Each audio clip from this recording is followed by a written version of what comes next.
My name is Gabrielle Lawson. I'm 29 years old, and 3 weeks ago, my father looked straight into my eyes and told me I would be dead to this family if I opened a wooden box with my own name written on it. That box had been hidden in my parents' attic for 12 years, ever since the day my grandfather died.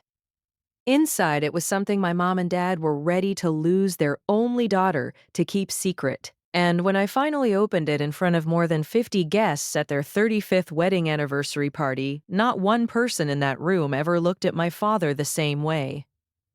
Again. Before I continue, if you end up feeling connected to my story, I'd appreciate a like and a subscribe, but only if you honestly feel like it.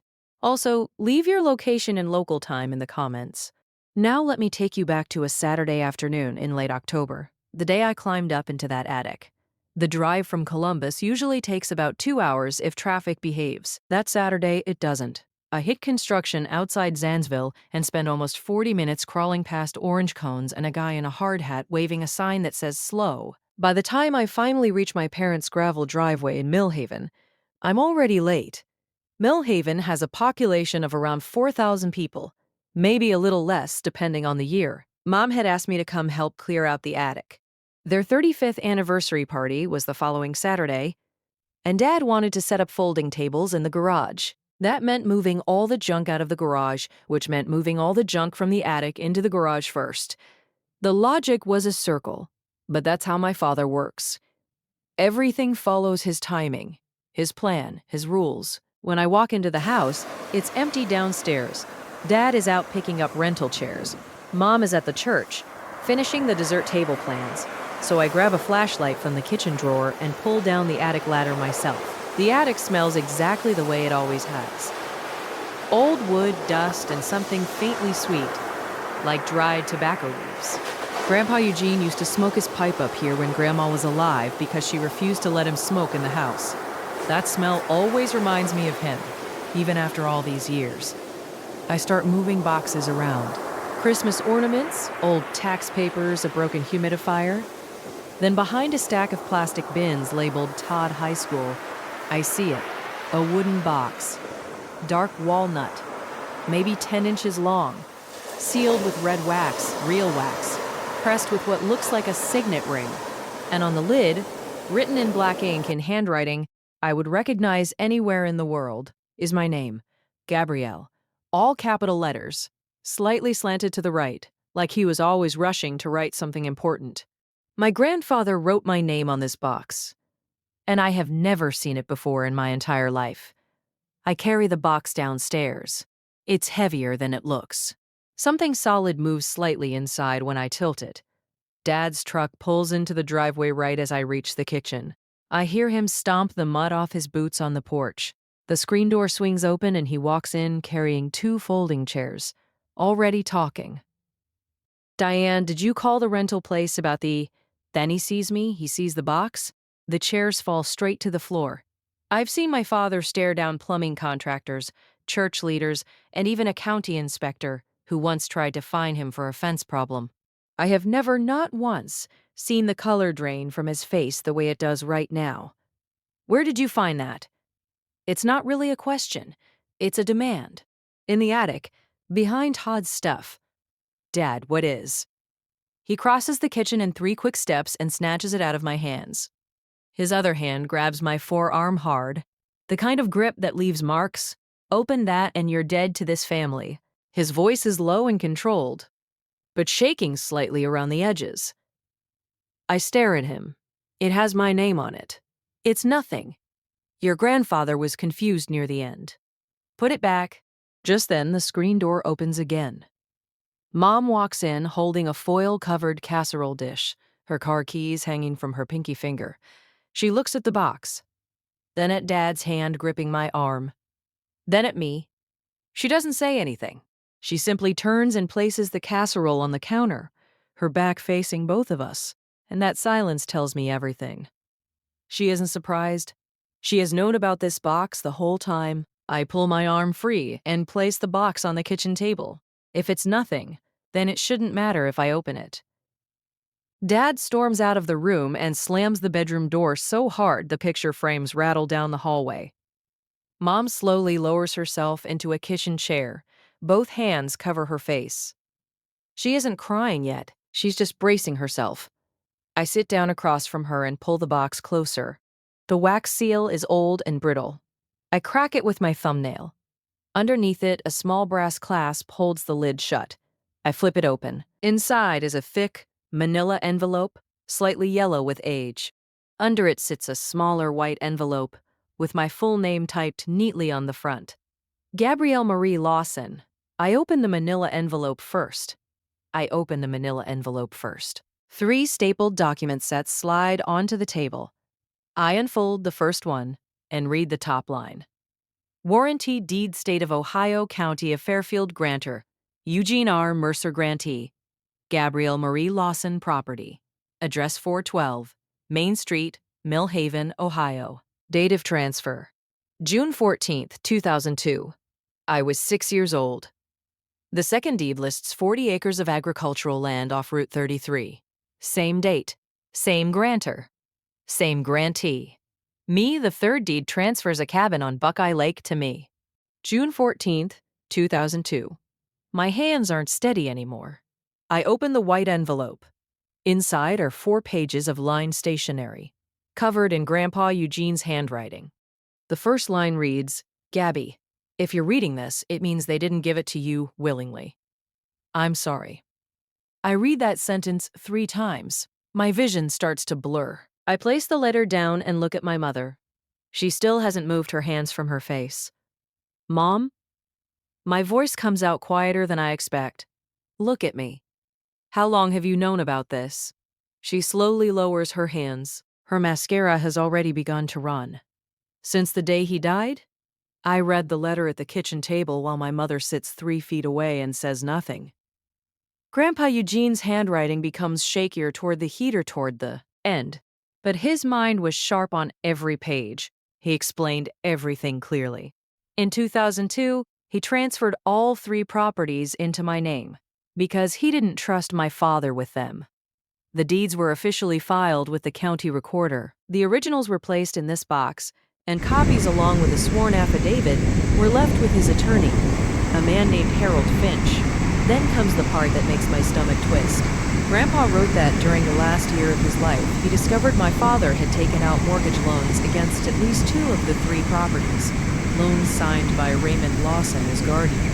Even though the deeds never gave him permission to put debt on the properties, he did it through connections at the local bank. He did it without telling anyone. He did it while I was still a teenager who didn't even know she owned anything. Grandpa's instructions to Finch were very clear. If I did not contact the lawyer before my 30th birthday, Finch was authorized to begin legal action on my behalf automatically. No exceptions, no family discussions, no quiet agreements.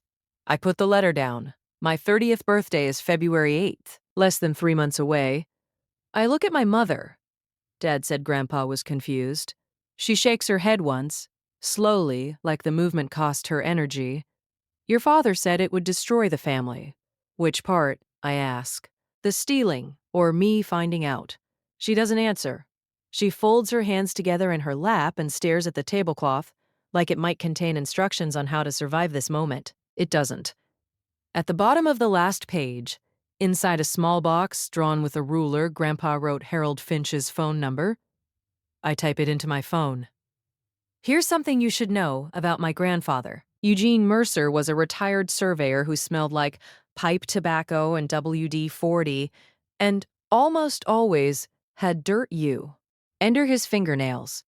He taught me how to bait a fishing hook when I was 4, how to replace a fence post when I was 7, how to check a property line when I was 10. I didn't understand why that mattered until about 3 hours ago. Every summer, he picked me up in his blue Ford F-150, and we drove out to Buckeye Lake, to the cabin. He would fish while I swam. Later, he would cook grilled cheese on a small camp stove and tell me stories about my grandmother who died before I was born. When I was 15, he started saying things I didn't fully understand. "Gabby, one day you'll have something that belongs to you. Don't let anyone convince you otherwise." I thought he was being philosophical, the way older men sometimes get. He wasn't. He was warning me. Grandpa Eugene died of a stroke in March of 2014. I was 17, a junior in high school, and my father told me I couldn't go to the funeral because I had midterm exams that week. I begged him to let me go. Dad said no. Mom said nothing. So I took my exams and visited the grave 2 weeks later by myself, standing in the rain with a cheap gas station bouquet in my hands. I didn't meet the other mourners. I didn't meet the other mourners. I didn't meet the people who truly knew him. And I never met Harold Finch. And sitting at this kitchen table now, 12 years later, holding Grandpa's letter in hands that will not stop shaking, I finally understand why. Dad did not keep me away from the funeral because of midterms. He kept me away because the lawyer would have been there. And the lawyer knew everything. The bedroom door opens.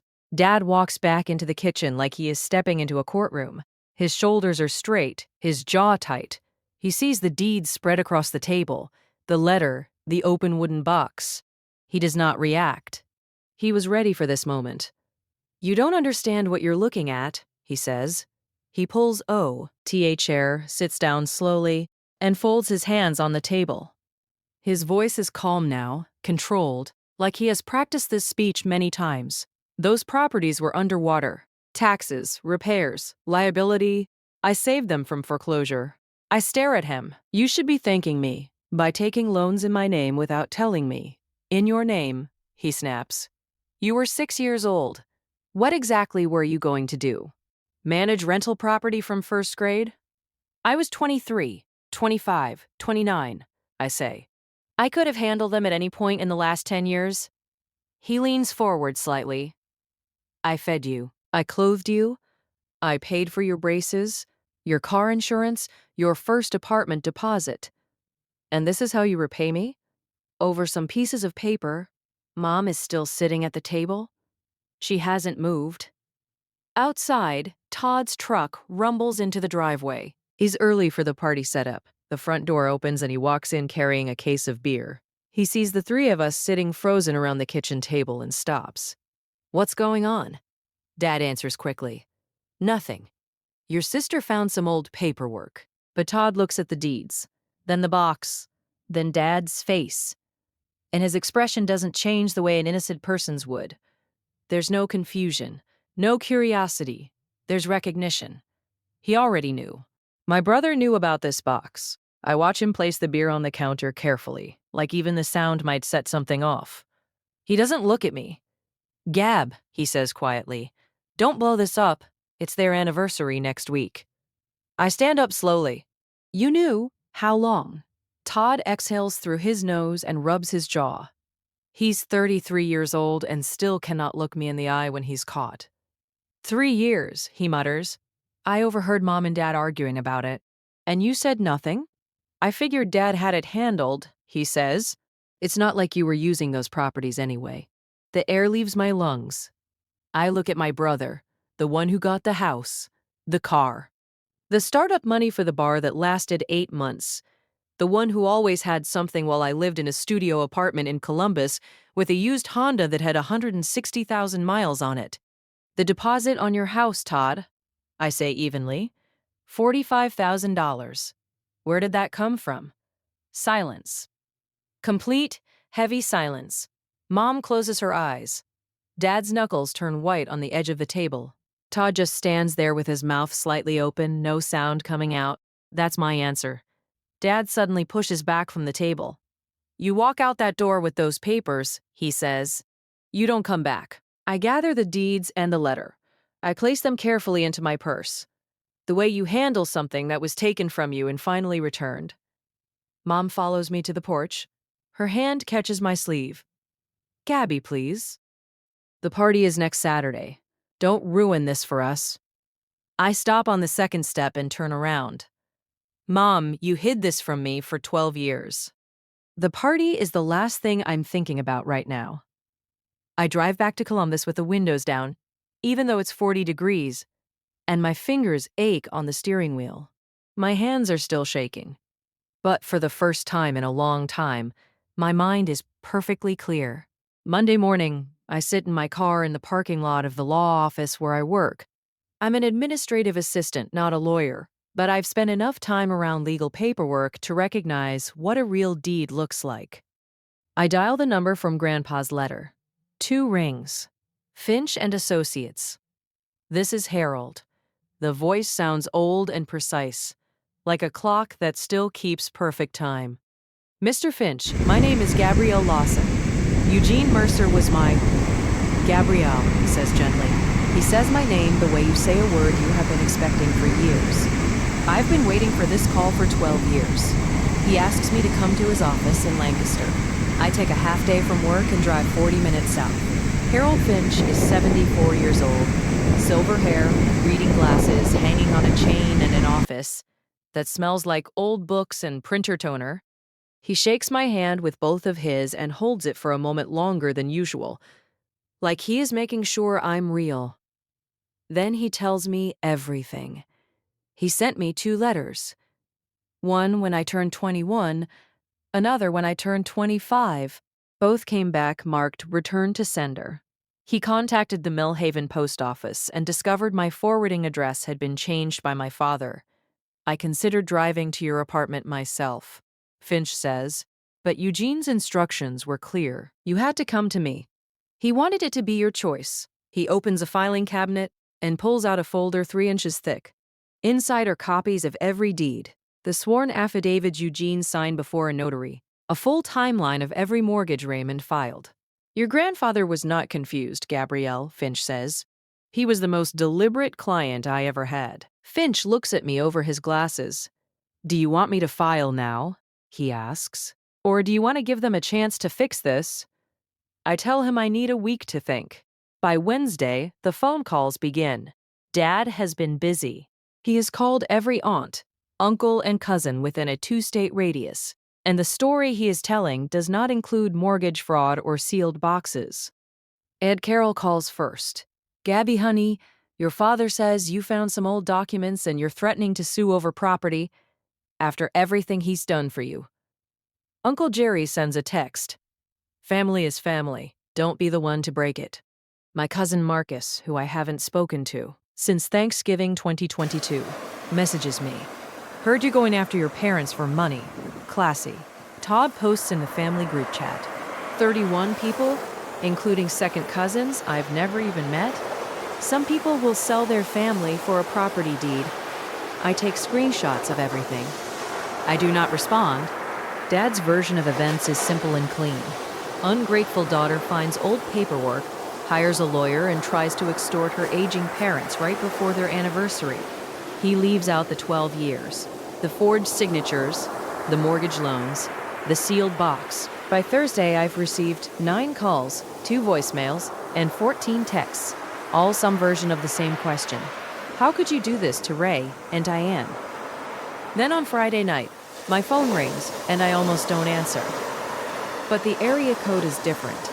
Not Millhaven, it's Aunt Maggie, Mom's younger sister, the one who moved to Pittsburgh and only shows up at family events every couple of years. She doesn't start with an accusation. She doesn't start with advice. She begins with 6 words no one else has said. Gabby, tell me your side. I sit on my apartment floor with my back against the wall, and for the first time all week I talk. Maggie drives 4 hours from Pittsburgh the next morning. We meet at a coffee shop on High Street in Columbus, the kind with mismatched chairs and a chalkboard menu. She orders black coffee and never touches it. I lay everything out. The box. The deeds. Grandpa's letter, Finch, the forwarded mail, everything. She listens without interrupting. When I finish, she leans back and pinches the bridge of her nose. Before your grandfather died, she says slowly, he called me. It was February, about a month before the stroke. He said, Maggie, if anything happens to me, make sure Gabby gets what belongs to her. Raymond is drowning, and he'll pull her with him. Why didn't you? I ask quietly. I thought he meant keepsakes, she says. His pocket watch. Maybe the fishing rod. She shakes her head. I didn't know about the properties. I didn't know about any of it. After the funeral, your father told the whole family Eugene left nothing but debt. I believed him. She wraps her hands around her untouched coffee cup. I should have looked deeper, she says. I'm sorry, Gabby. You're the only one who even asked for my side, I tell her. That's more than enough. We sit quietly for a minute. Outside, a city bus hisses past the window. Then Maggie says something I'm not expecting. The anniversary party. Are you going? Dad told me not to come back. That's not what I asked. I look at her. She looks back at me. There's something steady in her expression. If you need someone standing beside you, she says, I'll be there. I nod. She nods back. We don't hug. That's not Maggie's style. But she reaches across the table and squeezes my hand once, and it's enough. Monday, during my lunch break, I go to the Fairfield County Recorder's office. Working in a law firm has taught me at least one useful thing. Public records are public. I sit at a computer terminal in a basement that smells like carpet cleaner and start pulling up the property records one by one. 412, Main Street, Mill Haven. Deed in my name. Confirmed. Mortgage lien filed in 2016, $180,000. Borrower, Raymond T. Lawson. He signed as guardian of the property owner. There was no court order giving him that authority. None on file. I checked twice. Next property, 40 acres off Route 33. Deed in my name. Confirmed. Mortgage lien filed in 2018, $95,000. Same signature. Same lack of authorization. The cabin on Buckeye Lake. Deed in my name. Confirmed. No mortgage attached, but there's an active rental agreement. A T. And net paying $1,200 a month. The payments are routed to an account under Raymond T. Lawson. I sit in the parking lot in my Honda with the engine off, and the heater broken and start doing the math. $180,000 plus $95,000 in loans taken against my property. $1,200 a month in cabin rent for about 8 years. That comes out to roughly $115,000 in income collected from my asset. Total, about $390,000. $390,000. Then I think about Todd's house, the $45,000 down payment. I pull up the timeline Finch gave me. Todd closed on his house in March 2022. The cabin rental account shows a $45,000 withdrawal in February 2022. My brother bought his home with rent money from my cabin. I sit there for 20 minutes. The parking lot slowly empties around me. A woman walks past pushing a stroller and doesn't even glance in my direction. I'm not angry anymore. I'm past that. What I feel now is a cold, clean kind of clarity. Like a window someone finally wiped clean after years of dust. I know exactly what I'm going to do. But before I continue, I need to pause for a moment. Some of you might be wondering why I didn't just take the papers straight to a lawyer and file a lawsuit immediately. The truth is, part of me still wanted to believe there was some explanation. Some reason my dad had that I had not considered. 12 years of hearing Dad knows best doesn't disappear in one afternoon. But the cabin rent going to Todd's down payment broke something inside me. That was my money. From my property. And nobody told me. If you were in my place, what would you have done at that point? And do you think Todd has any right to be angry with me? Let me know what you think.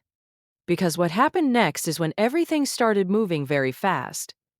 Tuesday night, my phone lights up. Dad, I let it ring 4 times before answering. His voice set, sounds different, controlled, almost businesslike. He has had time to prepare. I talked to a lawyer, he says. Gabrielle, you have no case. Those loans saved the properties from going to tax sale. Without me, they would be gone. I know he is lying. Finch already confirmed that Grandpa paid off every tax lien before transferring the deeds. The properties were completely free and clear. There was no risk of losing them. There was only Raymond Lawson needing money he couldn't earn. Dad, I say calmly, that's not accurate. You want to throw your family away over what? He snaps. Something a senile old man wrote on a piece of paper. I don't take the bait. Is that all? One more thing. His voice drops. If you don't come to the party Saturday and act like everything is normal, I'm changing the locks. You'll never set foot in this house again. I hang up. 20 minutes later, Todd calls. His tone is softer, but the message is almost the same. Gab, you really want to be that person? The one who sues her own parents? Think about what people will say. I don't answer him either. Then at 11 that night, a text arrives from Mom. Just one sentence. Please just come to the party. We can talk after, I promise. I stare at that word. After. I have heard that word my entire life. After the holidays. After Todd's graduation. After the bar opens. After Dad calms down. After is where conversations go to die in this family. I open my contacts and scroll to Harold Finch. Mr. Finch, I say when he answers, I'd like to invite you to a party. There is a short pause. Then he says calmly, I thought you might tell me where and when. The rest of the week moves like a countdown. Wednesday, I go back to Finch's office. He makes copies of everything. Deeds, the affidavit, the mortgage records from the county. He places the originals in his office. Safe. I leave with a thick manila folder and a very clear set of instructions. Present the facts. Stay calm. Let the paperwork speak for itself. Thursday, Maggie calls to confirm she's driving down from Pittsburgh Friday night. She'll stay at a motel outside Millhaven so nobody notices her car too early. Friday evening, I stand in front of my closet for almost 20 minutes. I don't want to look angry. I don't want to look dramatic. I pick a navy blouse, dark jeans, and simple flats. Calm, composed, like someone who belongs exactly where she is. I place the manila folder in my bag and zip it shut. It feels heavier than a folder should feel. Saturday morning, Finch sends a text. Departing Lancaster at 10. See you there. He'll arrive on his own. A 74-year-old man in a gray suit carrying a leather briefcase. Just another guest as far as anyone can tell. The party is set for noon. Backyard, white tent, folding tables, a big potluck spread, because Diane Lawson would never allow anyone else to cater her anniversary. About 50 guests. Relatives from both sides of the family, neighbors, church friends, a few of Dad's plumbing clients. And when I checked the guest list Mom posted in the family group chat, I noticed one more name. Mr. Wellman, branch manager at Millhaven Savings and Trust, the man who approved Raymond's loans. He's coming to celebrate a marriage that was partly financed with money stolen from me. I lock my apartment, start the car, and drive east toward a party I was specifically told not to attend. The tent is already set up when I arrive. White vinyl stretched across aluminum poles. String lights hanging along the edges even though it's still daylight. A folding table holds a hand-painted banner. Happy 35th Ray and Diane. Mom's handwriting. Dad meets me at the driveway gate. He's wearing a sport coat never seen before, probably bought for the event. He wraps an arm around my shoulder and squeezes. To anyone watching, it looks like a father greeting his daughter. But his fingers press hard into my collarbone. Not a word, he whispers into my hair. Not tonight. I smile, nod, and walk past him into the yard. The scene looks exactly like you'd expect from a small-town anniversary party. Casserole dishes covered in foil, a cooler full of cheap beer, paper plates with little flowers around the edge, country music playing from a Bluetooth speaker on the porch railing. Neighbors shake my hand. Aunt Carol tells me I look thin. Uncle Jerry asks if I'm still working in Columbus. Mom moves through the crowd wearing a lavender dress, hugging everyone and laughing a little too loudly. But the skin under her eyes is swollen even through her makeup. She's been crying, maybe this morning, maybe all week. Todd stands near the drink table with his wife, Kristen. He nods at me from across the yard but doesn't come over. Kristen waves cheerfully. She has no idea what's happening. Then I see Harold Finch. He's sitting near the back of the tent in a folding chair, with a paper plate of potato salad he hasn't touched. Gray suit, leather briefcase resting between his shoes. He looks exactly like someone's quiet retired accountant. No one is paying attention to him. He catches my eye and gives one small nod. Ready when you are. 5 minutes later, Maggie arrives. She hugs me tightly and whispers, I'm right here. I check the time. Dad's speech is scheduled for 1 o'clock. At exactly 1 p.m., Dad taps his glass with a butter knife. The conversations fade out in waves. First, the people near the main table. Then the groups by the tent poles. Then the kids running near the fence. About 50 faces turn toward Raymond Lawson. He stands straight, holding a champagne glass in one hand and a folded piece of paper in the other. The afternoon sun hits the side of his face, and for a moment he looks exactly like the man everyone here believes he is. Solid. Reliable. The guy who fixes your pipes and coaches Little League and never misses a Sunday at church. 35 years. He begins. Dion and I started with nothing. A 2-bedroom rental and a maxed-out credit card. Light laughter spreads through the crowd. Every decision I've made for my family, every sacrifice, every late night. I'm not a perfect man, he continues. I know that. But I have always put this family first. Applause. Real, warm applause from people who have known him for decades. He turns toward Mom. Diane, you're the reason any of this worked. She dabs her eyes with a napkin. More applause. Then he finds me in the crowd. Our eyes meet. And he delivers the line I know is meant as a warning. And Gabby, I know we don't always see eye to eye, but you're my daughter. And I love you. The crowd makes a soft sound. A few people murmur, all. Aunt Carol presses her hand over her heart. I hear the word sacrifice and think about $390,000. I hear put this family first and think about a wooden box sealed with wax, hidden in the attic for 12 years. The applause slowly fades. Dad sits down and picks up his fork. I stand up. Can I say a few words too, Dad? Every head in the tent turns toward me. Dad's fork pauses halfway to his plate. His eyes narrow just slightly, just enough for me to see the calculation behind them. He cannot refuse. Not after telling 50 people he loves his daughter. Of course, sweetheart, he says with a big smile, raising his glass toward me. Go ahead. I walk to where everyone can see me. Maggie is 3 chairs to my left. Finch is still near the back, briefcase by his feet. I don't look at either of them. I look at the crowd. I want to talk about Grandpa Eugene for a moment. A few smiles appear. Several people nod. Old Hank Patterson, Grandpa's chess partner, sitting in suspenders and a bolo tie, leans forward like I just said, the most important word in the world. Because this family, I say slowly, wouldn't exist without him. He helped Mom and Dad put the down payment on this house. He paid for Todd's driving lessons. He took me fishing every summer until I was 15. He was a planner. He thought about the future more than anyone I've ever known. Safe territory so far. Dad's shoulders relax a little. He thinks I'm giving a simple tribute. And before he died, I continue. Grandpa planned something for me. His shoulders tighten again. He left me a sealed box with my name on it. In his handwriting. The yard goes quiet. Not church quiet. Courtroom quiet. Dad stands up immediately. Gabby, this isn't the time. I look at him. 50 people look at him. And I say the truest thing I've said in 29 years. Dad, you had 12 years. I think tonight is exactly the time. He doesn't sit down again, but he doesn't walk toward me either.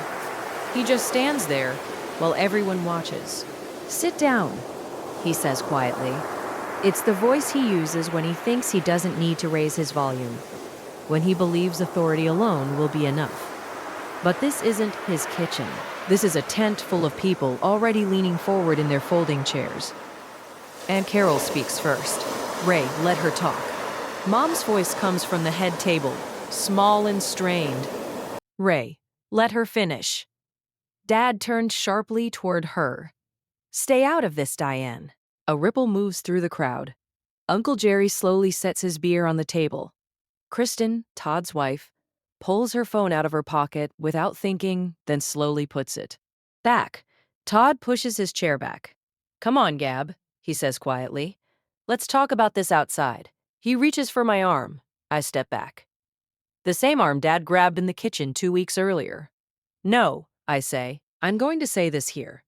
I reach into my bag and pull out the manila folder. I don't open it yet. I just hold it against my chest. When Grandpa Eugene died in 2014, I say, He left a sealed box with my name on it. Mom and Dad put it in the attic and never told me it existed. I found it 3 weeks ago. Whispers start moving through the tent. Aunt Carol's mouth is open. Uncle Jerry is staring at Dad. Mr. Wellman, the banker who had been eating cornbread, slowly sets his plate down.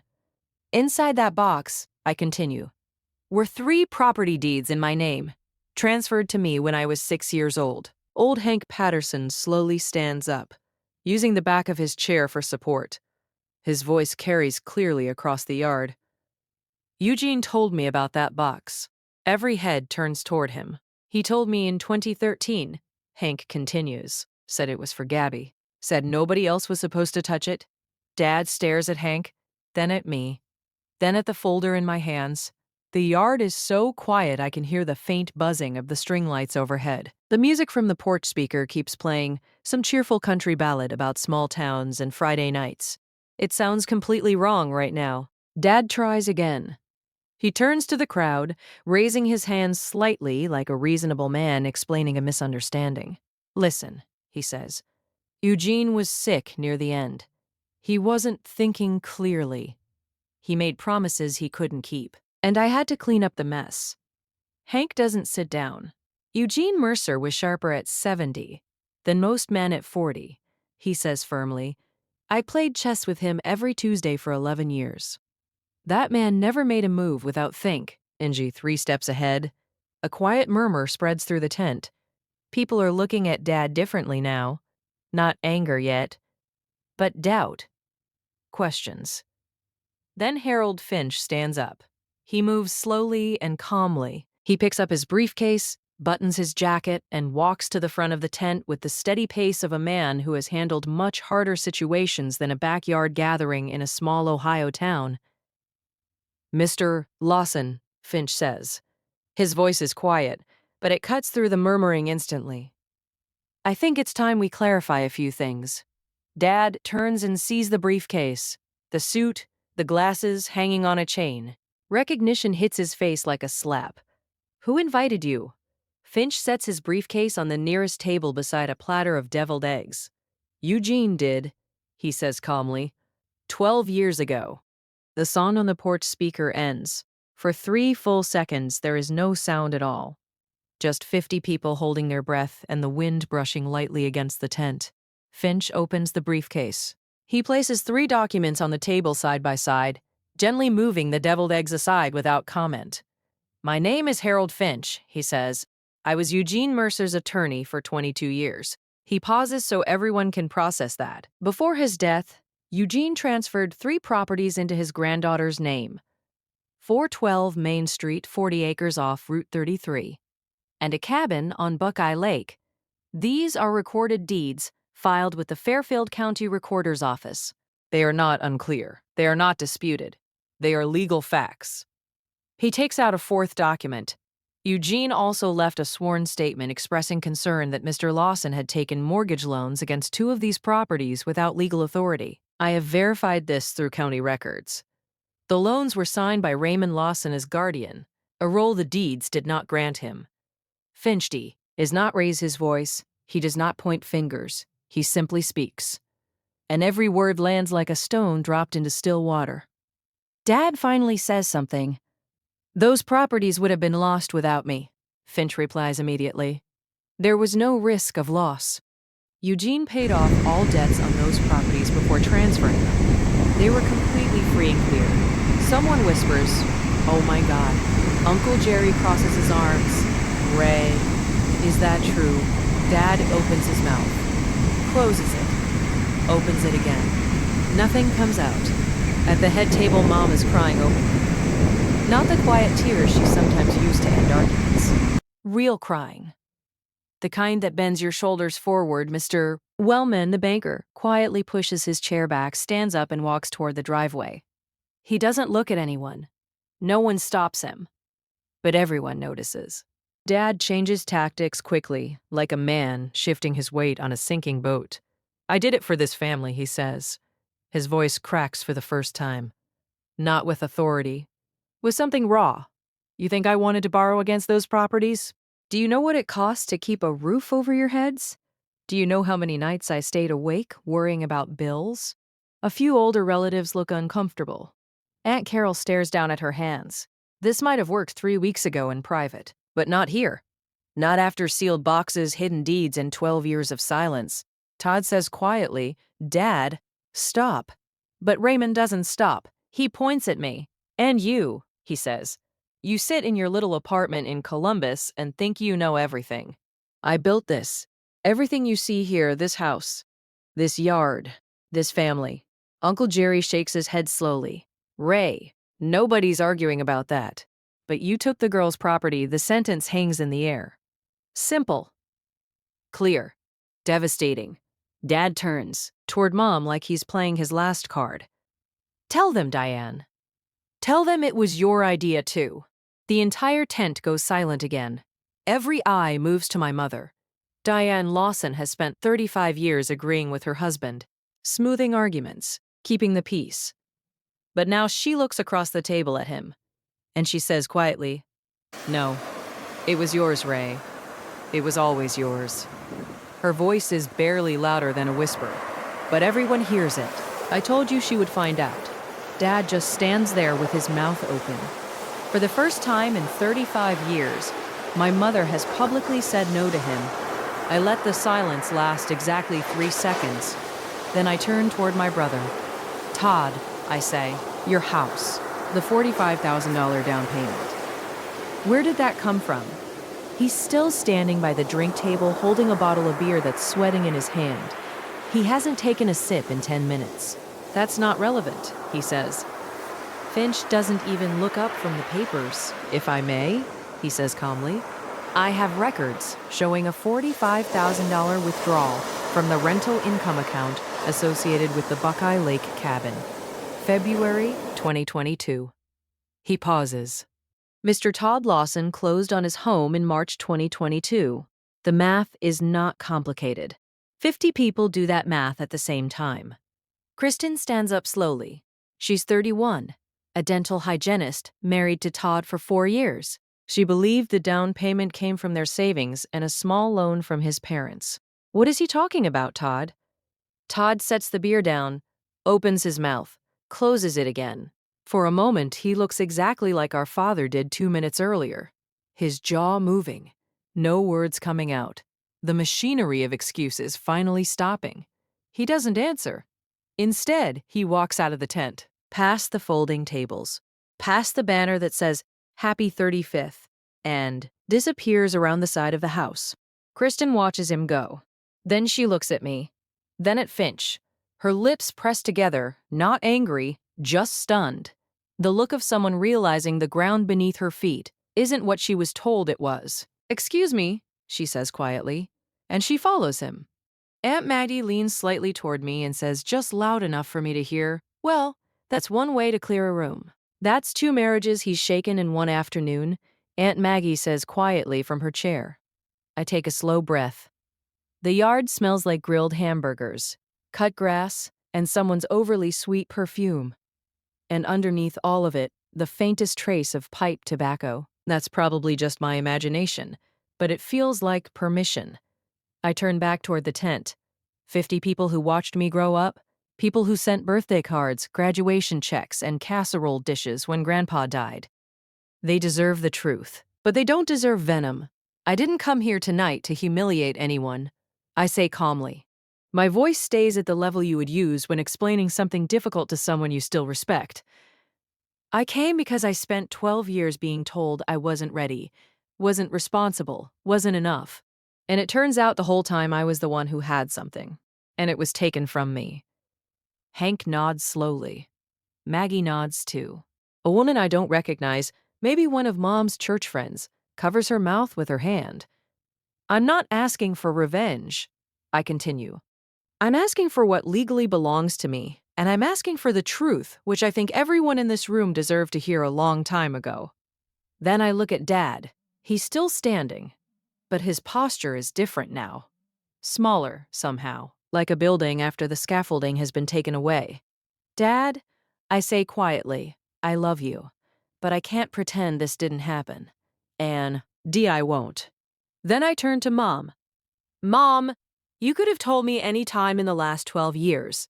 I hope someday you'll understand why that matters. Harold Finch speaks one last time. His tone is calm and professional. For the record, he says, if the properties are not returned to Ms. Lawson's control within 90 days, litigation will proceed automatically as instructed by Mr. Mercer. I sit down. Maggie reaches under the table and takes my hand. Nobody claps. Nobody needs to. The silence itself is the verdict. For a moment, I want to step outside the story and talk directly to you, because I know some people will say, she did that at her parents' anniversary party, and I understand why that sounds harsh. But think about this for a second. If your father hid your property for 12 years, if your brother bought a house using your money, if your mother knew the entire time, when exactly would the right time be to bring it up? Because every time I tried in private, the conversation ended the same way. Shut down. Every single time. So tell me honestly, did I go too far? Or was it the only way anyone would finally listen? I really want to know what you think. Now let me tell you what happened in the days after. The party ends the way a funeral ends. People speak in low voices. They touch arms. They say careful sentences because they feel like they should say something before leaving. Paper plates go into trash bags. Foil gets wrapped back over dishes nobody finished. The string lights keep blinking above the empty tables. Nobody shakes Dad's hand when they leave. I notice that. And I think he notices it too. Hank Patterson stops beside me near the driveway gate. His eyes are wet. That surprises me. I have never seen Hank show any emotion stronger than mild annoyance over a bad chess move. Your grandfather would be proud of you, he says. He reaches into his shirt pocket and pulls out a small piece of cardboard with writing on it. If you ever need a character witness, he says, you call me. I take the card. Thank you, Hank. He pats my shoulder once, hard the way men from his generation say everything they cannot put into words. Then he walks toward his truck. Mr. Wellman's car is already gone. He left during my speech and never came back. I imagine him sitting in his office somewhere right now, opening files and wondering how much of this is going to fall on him. Inside the house, Dad is in the bedroom with the door locked. I can hear the television through the wall. A football game playing too loudly, the way he always drowns out conversations he doesn't want to have. Mom is sitting alone at the kitchen table in her lavender dress, surrounded by anniversary cards she hasn't opened yet. She looks up when I pass through the room, but she doesn't say anything, and neither do I. There is nothing left to say in this house tonight. Maggie and I drive back toward Columbus in her car. About halfway through Zanesville, she finally speaks. Eugene would have handled it exactly like that. I watch the road ahead and let myself believe her. 6 days later, Wednesday night, my phone rings at 9. Todd. His voice is completely different. The swagger is gone. No sarcasm. No big brother attitude. He sounds like he hasn't slept. Kristen wants the whole story, he says. She's talking about separating. I close my laptop and sit on the edge of my bed. I'm sorry about Kristen, I tell him. But that's between you and her. You could have told me first, he says quietly. Privately, I would have. You had 3 years, Todd. 3 years to tell me yourself. There is a long silence. Long enough that I check the phone screen to make sure the call hasn't dropped. I know, he finally says. His voice gets softer. I knew it was wrong. It was easier not to think about it. And the worst part is I understand that completely. I know exactly how someone can recognize something is wrong and still look away because dealing with it would be too hard. I watched my mother do it for 35 years. But easier for you came at my expense, I say. Literally, another long silence. Then he says quietly, I'm sorry, Gab. And he means it. I can hear it. It's the first time he has apologized to me for anything since he backed his car into my bicycle when I was 12. And even then, Dad made him say it. I hear you, I say, but sorry doesn't pay back $45,000. I hear him exhale shakily, the sound of a man realizing his marriage, his house, and his relationship with his sister are all in the same fire, and he only has one bucket. What happens now? He asks. Now you talk to Kristen, I say. And you figure out a plan? I hang up, set the phone on the nightstand, and stare at the ceiling. I don't feel victorious. I just feel tired and clear. Saturday morning, there's a knock on my apartment door. No text, no warning. I look through the peephole. My father is standing in the hallway. He's wearing a flannel shirt with a stain on the pocket. His face isn't shaved. His eyes are red round the edges. He looks 10 years older than he did a week ago. I open the door. He doesn't step inside. He stands there like he isn't sure he's allowed. "I'm not here to fight," he says. "I'm here to explain." I lean against the door frame.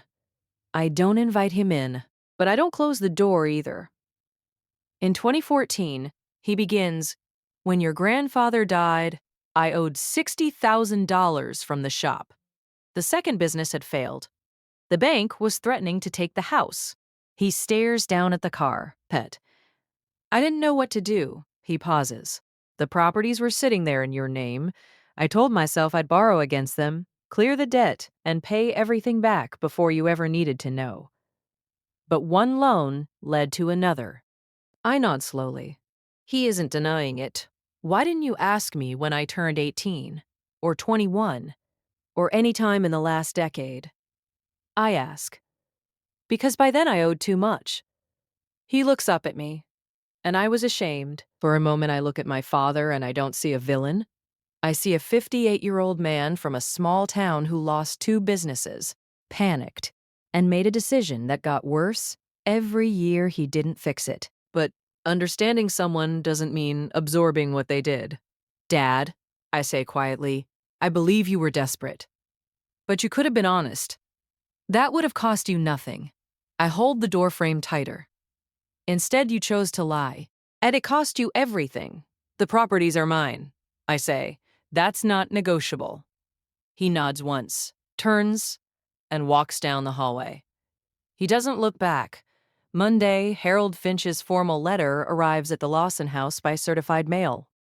30-day notice to begin transferring property control back to Gabrielle Marie Lawson, with a 90-day litigation deadline in the background. Wednesday, the bank calls Raymond. 2 mortgage officers and a compliance manager want to review the authorization documents for his loans. Mr. Wellman, it turns out, has been placed on administrative leave during an internal investigation. He approved $275,000 in loans on properties where the deed owner never signed. That's not a gray area. Thursday, Finch calls me with an update. The bank's legal department has already reached out, he says, so they are not interested in defending Raymond's loans. They want to resolve this quietly. He uses the phrase regulat, or exposure twice. By Friday, Dad has listed his work truck for sale. His plumbing equipment is posted on a local buy and sell page. He's starting to liquidate things slowly, but he's doing it. Sunday, Mom calls me. Her voice sounds different. Not the soft voice she uses to smooth problems away. This one is flatter, more honest. "I should have stopped him years ago," she says. "I was afraid." "I know," I say. "But being afraid doesn't make it okay." "No," she says quietly. "It doesn't." The conversation lasts about 45 seconds. It changes nothing. And somehow it changes everything. I decide not to press criminal charges. I don't want my father in prison. What I want is the property returned, the rental money accounted for, and a payment plan for the rest. Finch writes a settlement agreement. Raymond signs it without negotiating. A week later, Todd sends me a cashier's check for $5,000. There's a short note attached. "First payment. I'll keep sending what I can. First installment. More coming. It isn't much, but it's a beginning. And it's the first honest money my brother has ever given me." 3 weeks after the party, on a Thursday afternoon when I call in sick to work for the first time in 4 years, I drive out to Buckeye Lake. The cabin sits back from the water behind a row of pine trees that weren't there. The last time I visited, I was 15 then. Grandpa was driving.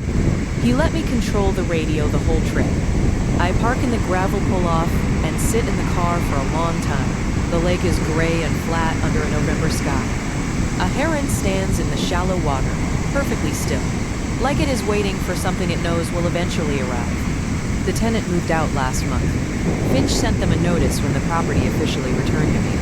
I unlocked the front door with the key the rental management company mailed to my apartment in a padded envelope. Inside, the cabin feels smaller than I remember. In one of them based, the cabin feels smaller than I remember. Pine walls. A tiny kitchen that's barely bigger than a closet.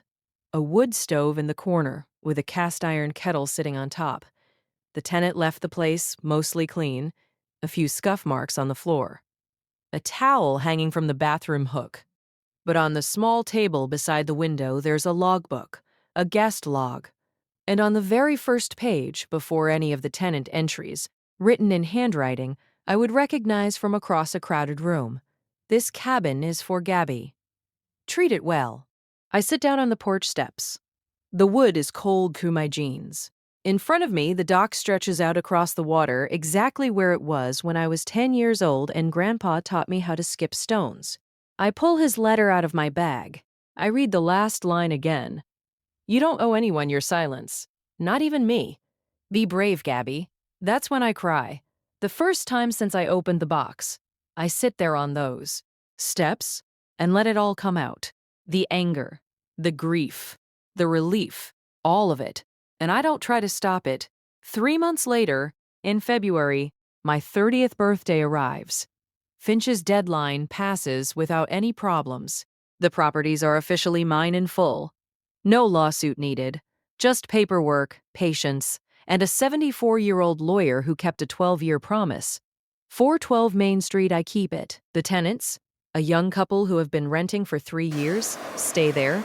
The rent now goes directly into an account in my name. The first deposit arrives, $1,400. I stare at the number on my banking app like it's written in a language I'm only starting to understand. The 40 acres off Route 33. The fraudulent mortgage is being reversed. The bank worked with Finch to cancel the lien completely. Raymond now owes the remaining amount himself. He's paying it back in monthly installments, which means he will probably be paying it for a very long time. The cabin becomes my weekend place. I replace the old porch steps. I buy a new kettle for the wood stove, and I hang a photograph Maggie found in a box at her house. It's a picture of Grandpa and me. I'm 6 years old, standing in the back of his blue truck, both of us squinting into the sunlight. My relationship with Mom is careful now. We talk on the phone every other Sunday, short conversations. No pretending.